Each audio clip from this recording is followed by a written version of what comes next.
Moi, j'aime bien, à la limite, ce que j'aime bien dans Instagram, c'est qu'il y a des images et que les images n'ont pas prétention de se substituer au débat. C'est pas un réseau qui a la prétention d'être une nouvelle agora.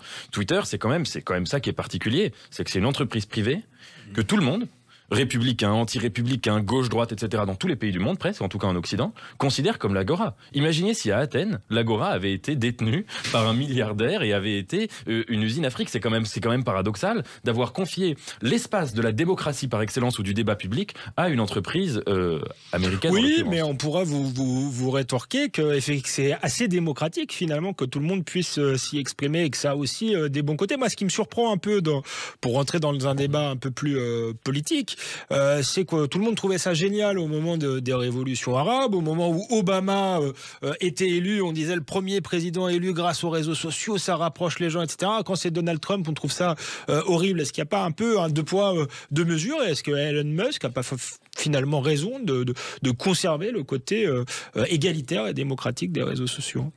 Pour ma part, moi quand Elon Musk a racheté Twitter, j'ai dit qu'à mes yeux, ça allait être une aggravation de la chose. Mais ce que j'ai dit très clairement, c'est que je pense que c'est trop facile de dire qu'il y a eu Twitter qui était bien avant et que Twitter, ça devient catastrophique sous Elon Musk. Je pense que le vice était dans la matrice. Alors évidemment, encore une fois, il y a toujours des bonnes utilisations. Les révolutions arabes, aujourd'hui en Iran, etc. Il y a des choses formidables dans les réseaux sociaux, c'est évident.